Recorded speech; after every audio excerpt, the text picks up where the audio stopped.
അഹ്സനി എന്ന് പറയുന്ന ആ ചങ്ങാതി ഇവിടെ വരുന്നുണ്ടല്ലോ. ഉപരി പറയണത് എന്താ? നമ്മൾ ശ്വസിക്കുന്ന വായു അതുപോലെ തന്നെ മടവൂര് മുദബ്ബിറുൽ ആലമൊന്നുമല്ല എന്ന് മടവൂരിൻ്റെ കഴിവുകളെ നിഷേധിക്കുന്ന വഹാബിക്ക് നടക്കാനുള്ള കഴിവ് വരെ ഖുവ്വത്ത് വരെ അള്ളയല്ല മടവൂരാണ് കൊടുക്കുന്നത്. ശ്വസിക്കുന്ന ഓക്സിജനെ, നടക്കാനുള്ള കഴിവ്, കുടിക്കുന്ന വെള്ളം, ഇതൊക്കെ ആരാ കൊടുക്കുന്നത്? മടവൂരാണ്. പറയട്ടെ അയാള്.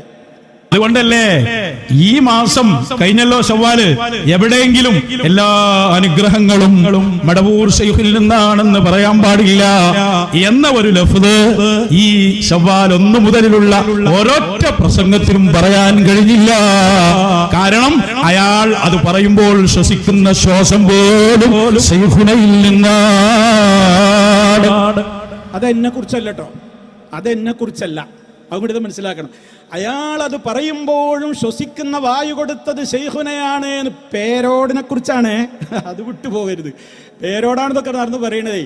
എന്ത് മടവൂരിന് അങ്ങനെ കഴിവൊന്നുമാണ് പറയരുത്, അതൊന്നും കഴിവ് പറയരുത് എന്നൊന്നും ശവ്വാലായ മടവൂരിൻ്റെ ആണ്ടായ ശവ്വാലിൽ പറഞ്ഞില്ല കുറിയെന്ന്.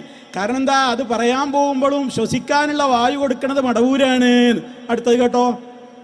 നിങ്ങൾ കുടിക്കുന്ന വെള്ളം യുക്തിവാദി അള്ളല്ലാതെ കുടിക്കുമ്പോ ആരെ വെള്ളമായി കുടിക്കുന്നത്? അള്ള കൊടുക്കുന്ന വെള്ളം. മടവൂർ ശൈഖ് അല്ല എന്ന് പറയുന്ന വഹാബി ഓൻ പ്രസംഗിക്കാൻ നടന്നു പോകുന്നത് ശൈഖുന കൊടുക്കുന്ന റഹ്മാനല്ലേ അല്ല, എല്ലാവർക്കും കൊടുക്കും. അതേ ശൈലിയാണ് ഔലിയാക്കുമ്പോൾ. അതേ ശൈലിയാണ് മടവൂരിന്. റഹ്മാനാണ് അല്ല, അള്ളയാണ് വെള്ളം കൊടുക്കുന്നത്, അള്ളയാണ് ശ്വസിക്കാനുള്ള വായു കൊടുക്കുന്നത്, അള്ളയാണ് നടക്കാനുള്ള കാലും ഖുവ്വത്തും ശക്തിയും ആരോഗ്യമൊക്കെ കൊടുക്കുന്നത്. അതൊക്കെ ഞങ്ങളെ മടവൂരും കൊടുക്കുന്നതാണ് എന്നാണ്. എവിടെ എത്തിയടോ നിങ്ങൾ? ഇനി നിങ്ങൾ എന്താടോ പറയാൻ ബാക്കി? ഇവിടെ വന്നിട്ട് നിങ്ങൾ ഇവിടെ പ്രസംഗിക്ക്.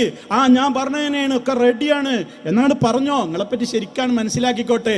നിങ്ങളത് പറയുമ്പോൾ പിറ്റേന്ന് വന്നിട്ട് മറ്റേയാളും പറയണം അപ്പറഞ്ഞോൻ്റെ വിധി എന്താണ്. ഞങ്ങൾ രണ്ടും വെയിറ്റ് ചെയ്തിട്ടാണ് അവിടെ നിൽക്കുന്നത്. ഞങ്ങൾ രണ്ടും വെയിറ്റ് ചെയ്ത് നിൽക്കുകയാണ്. നിങ്ങളിതൊക്കെ ഞാനത് പറഞ്ഞു തന്നെയാണ് സമ്മതിക്കും വേണം. അതൊക്കെ പാടില്ല, ശിർക്കാണ് എന്ന് പറയുന്ന പിറ്റേ ചങ്ങായി വന്നിട്ട് അതൊക്കെ പാടില്ല എന്നും പറയണം, അല്ലെങ്കിൽ പാടുണ്ട് എന്ന് പറയണം. ഉണ്ടില്ല എന്ന് പറയരുത്. ഒന്നുകിൽ ഉണ്ട് അല്ലെങ്കിൽ ഇല്ല എന്ന് പറയണം. അത് ഞങ്ങൾ കാത്തു നിൽക്കുന്നുണ്ട്.